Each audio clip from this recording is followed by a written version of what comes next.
Hey guys, here's a little help video for you for both the chapter 5.2 assignment and the in-class assignment for Monday the 7th. So I just wanted to show you a couple things real quick. So let's look at the chapter 5.2 assignment.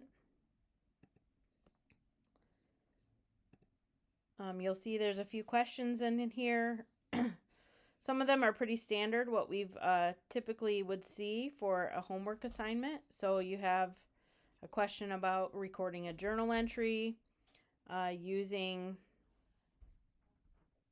the accounts receivable, percent of receivable method.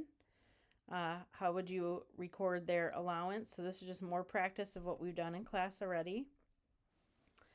The second problem is writing off an uncollectible account. The third problem is using the percentage of credit sales method to record a journal entry.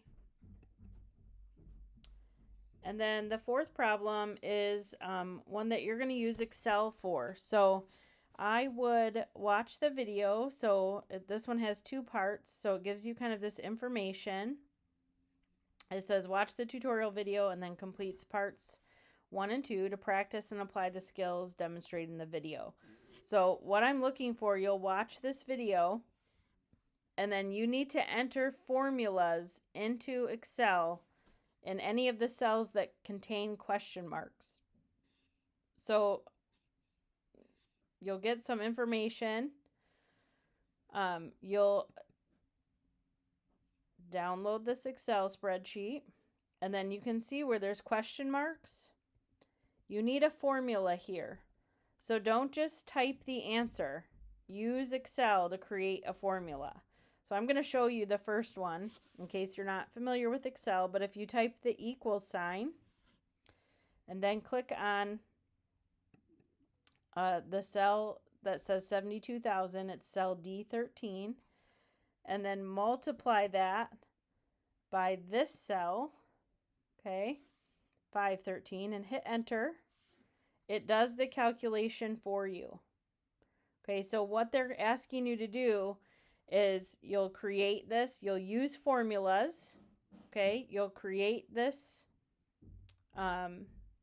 aging schedule.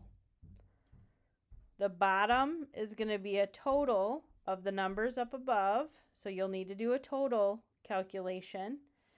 And then this cell here should reference this. So if you just want it to be the same cell, same number, you can hit equals and then just click on that cell and hit enter.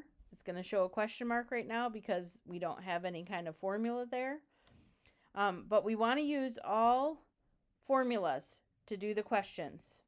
Okay? And then you'll follow the instructions here about how to upload the file. So it gives you this sort of upload area. And then if you go to the next part, they want you to revise the worksheet.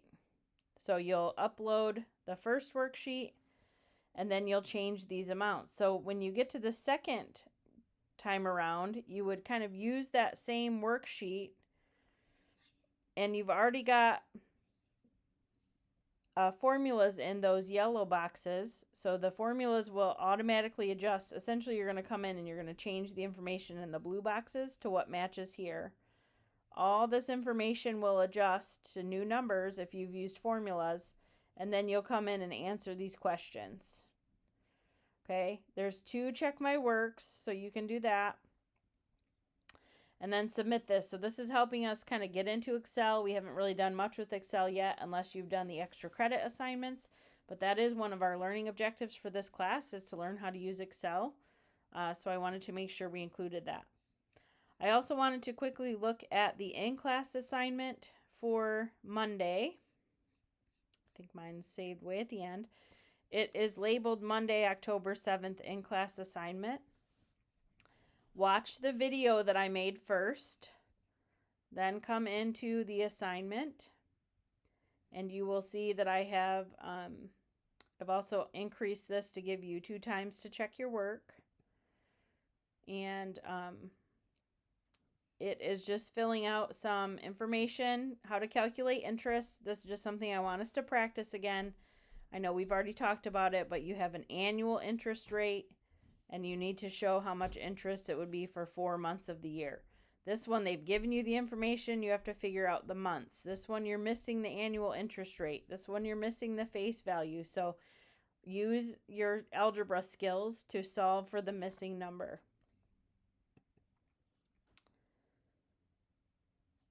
The second one here is to record loaning money. So I walked through this in the slides. So record lending $40,000 to an employee.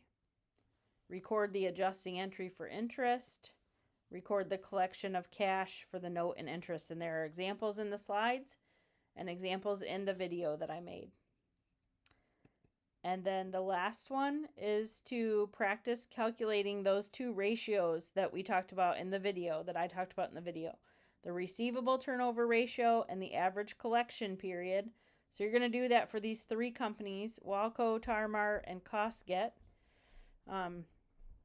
Interesting play on some companies that we are aware of. Calculate their receivable turnover, their average collection period, and then question 2 asks you the question, which company appears to be most efficient in collecting cash from sales? So you'll answer that question.